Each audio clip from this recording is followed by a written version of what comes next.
Hello and welcome back to No Bullshit. Today we've got our third anti-white black woman on the show in less than 2 weeks. Well, it's kind of a black woman. Let me explain. First, about 10 days ago, we had the BLM chick in Kentucky with her racist list of demands for white people. Another classic hit video from Shaboy. Next, it was Ashley Shackelford, a young, rotund black woman who held a meeting with a sign saying all white people are racist, with her PayPal address right below it, of course. She's not doing this race hustling for free. And this weekend, well, it looks like there's finally been some deserved pushback from the whites. Go us! Recently, L'Oreal has fired its first transgender model, Monroe Bergdorf. Is she related to Ganondorf? Anyway, she had a little racist anti-white people rant on Facebook, which actually echoed many of the sentiments we heard before here, specifically the all white people are racist parts. But before we get to all that and the firing and the whole story, let's go back a little bit. I think we're gonna need a VH1 behind the music this bitch.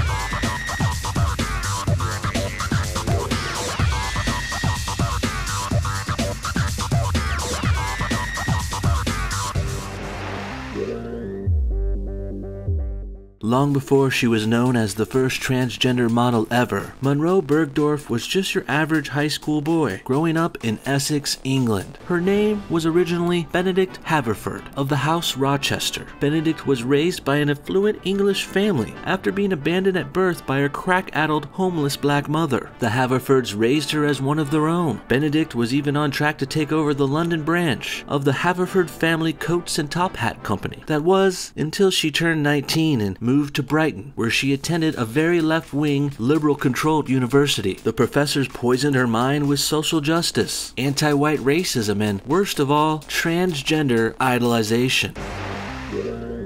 In fact, Benedict grew so fond of the trans movement in school, he decided to become a she himself. Or wait, is it she decided he would become she? I think it's she decided he would become a she herself. I'm not really sure, it gets a little confusing. Either way, they transition into the beautiful and brave model we all know and love today, Monroe Bergdorf. Her fall from fame came almost as quickly as her rise did. But before we get to her firing, let's take a look at the announcement when Monroe became the first transgender model ever. L'Oreal has introduced their newest model to their campaign, and it is a transgendered woman.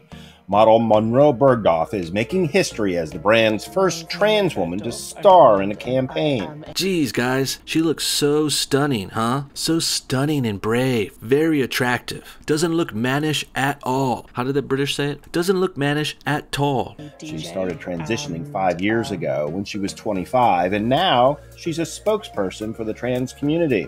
She's quoted saying, "If I can't relate to anybody that's in the media that's transgender, then hopefully someone can relate to me." Oh, she's a spokesperson for the transgender community. Well, let's see what transgenders think about white people, shall we? Here's the quote from the Facebook post that got Monroe Bergdorf fired, a mere 3 days after this fucking announcement about her getting hired.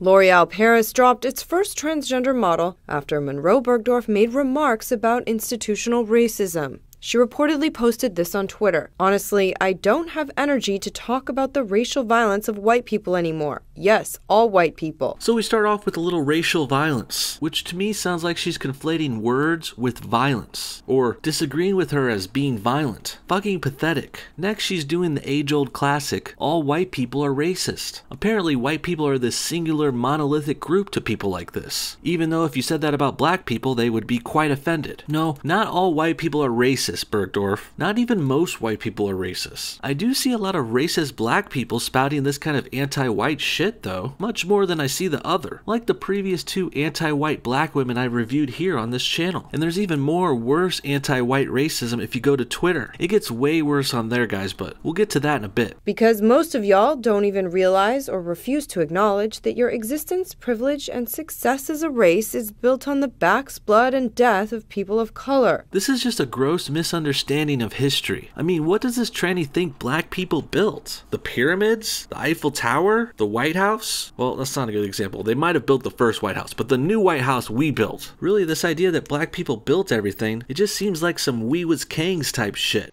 We was kings and shit, niggas. I swear to God, man. I'm my fucking family member. We from Egypt, nigga. I was an ancestor of Egypt, man. And you telling me that Them Egyptians over there ain't black. Look at they skin, man. They black, man. And you know, man, like I'm saying, man, we trying to go space and shit, man. Like black people secretly built everything and it was stolen by whites over and over again. That's what these kind of people think. Which is all just a big fucking conspiracy theory, obviously. And even if it was true, what does that say about black and white people, really? I mean, we as Kangs bring that shit up to play victim and say all black history and culture has been stolen over and over again. Well, I say if that's true, you need to start fucking defending yourselves and your culture, man. Come on. Stop letting people steal it and shit. You want white people to come off as these villains in this scenario, but to me it just sounds like they're smarter, stronger, and the more deserving race. I mean, they're winning and beating you and stealing all your shit. I don't believe in this scenario, but the way you present it sounds like you're being bitches. But if she's not trying to make a we was Kangs argument, then let's talk about some reality then. What the hell did the blacks build in England society that's been around for thousands of years? Or shit, we can talk USA too. It's a little different, but still, both countries, USA and England, were literally built by almost exclusively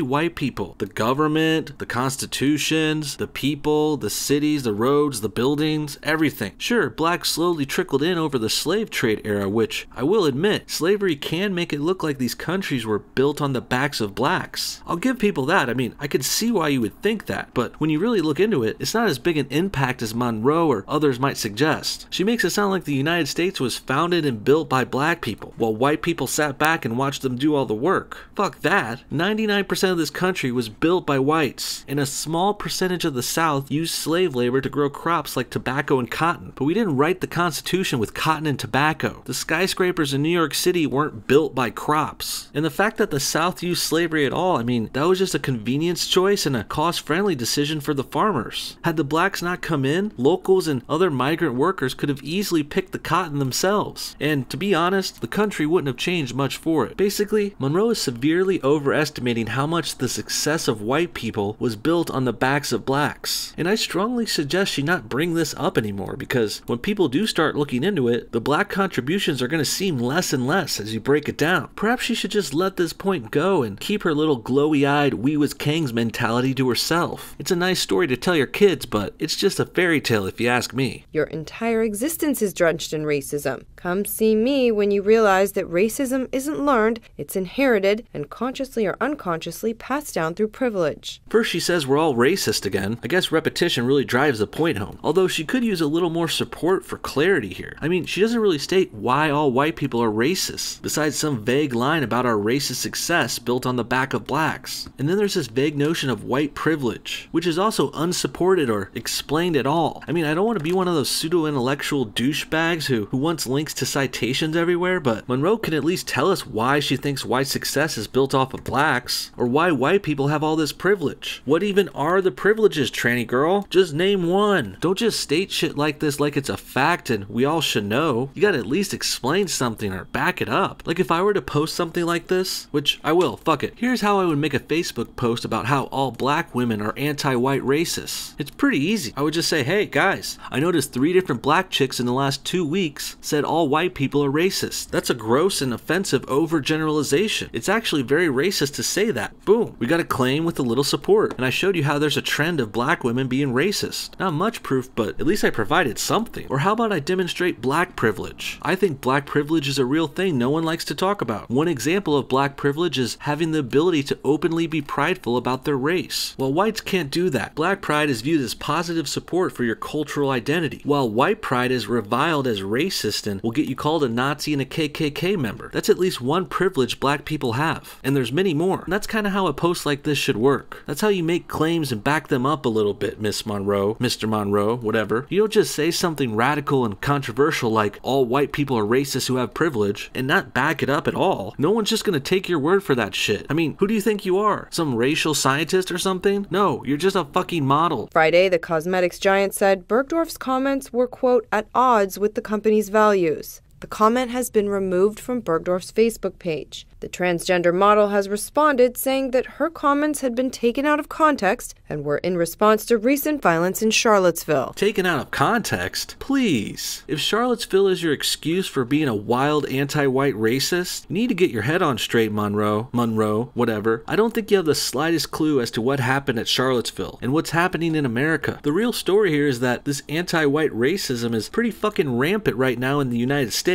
And Monroe is clearly buying into that sentiment really hard. But it's not just her. The amount of people defending her anti-white racist remarks are fucking staggering. It really honestly saddens me to see people defending all white people are racist so seriously and vigorously. First, we got this tweet from the Fader saying it's unacceptable that L'Oreal fired a black trans model for speaking out against white supremacy. Well, as for the firing, I say it's in L'Oreal's rights not to employ anyone they want. And as for the inevitable freedom of speech rebuttal to that, I say again, companies have the right to hire and fire who they want. Sure, Monroe has the freedom to say whatever she wants, but she's not free from the consequences from that. And in a way, L'Oreal is expressing its freedom of speech by saying it won't hire anti-white racists, and I stand behind that. The next tweet says, to be clear, you're firing your first black transgender model for speaking up about the reality of racism and socially ingrained white supremacy. There's that buzzword again, white supremacy. A lot of these replies use that shit, and I'm just wondering how. I mean, if white supremacy controlled everything, why are these non-white voices allowed to speak negatively about white people? Shouldn't the white supremacy be censoring these tweets? And why are black people even still around at all and getting hired by L'Oreal in the first place? And there's many other black people who are successful and thriving. How does this white supremacy mean hold up when there's loads of successful and rich black doctors, lawyers, athletes, and musicians? I don't think LeBron James would be worth over $1 billion in a real white supremacy. Hell, we had a black president for 8 years. How do you explain the white supremacy with that? Sounds like there's a lot of cognitive dissonance here to me. In fact, it sounds like no matter how successful, rich, and productive black people become, there'll still be some of them crying about white supremacy, and that's bullshit. Frankly, I think a lot of these people are just too dumb to realize they're a minority in a mostly white country. Both America and Monroe's home of England are majority white. Sorry, if that makes you feel like you're in a white supremacy, then so be it. Nothing we can really do about that. But if these countries are white supremacies, they're certainly the nicest and friendliest and most low-key white supremacist societies anyone could ever think of. In fact, the effects of white supremacy here are so low they're practically non-existent. You pretty much water down the whole term. I certainly haven't heard any of these morons who talk about white supremacy prove it in any logical way. I mean, Monroe didn't even provide any examples. It's always discussed the way she did in her post. They say there's white privilege and white supremacy just cuz. Believe it because they say it. Listen and believe, I guess. And that's really not going to cut it with me. In the end, people shouldn't be surprised Monroe got fired for her little racist anti-white rant. And they certainly shouldn't be defending that monster. Let it go, Black Twitter. You guys are just making yourselves look worse and worse and like bigger and bigger racists. Especially when you consider the fact that these same kinds of people would all be calling for L'Oreal to fire a white person if they said black people are all racist. You better believe that would be a fireable offense to these hypocrites. But calling a black out for doing the same is a no, no, no. Now it's freedom of speech. What do you guys think? Are all white people racist? Should Monroe have gotten fired for saying that? And where are all my white privileges? Do I have to go cash them in at a bank or something? I'm still waiting to figure that out. Thanks again for watching No Bullshit. See y'all next time. Bye-bye. I let it go back to when we played as kids, but then change. That's the way it is. Come on. Come on. That's just the way it is. Things will never be the same. Like, fuck, man, these goddamn white people, man, I ain't saying, man, these white people be ruining our lives, man. Shit, man, look, let me tell you, man. Look, my grandmama, she part Egyptian, man. You telling me, look, King Tatu, that's my great grandpa, man. And you telling me that these goddamn Egyptians ain't black? Shit, nigga, look, man.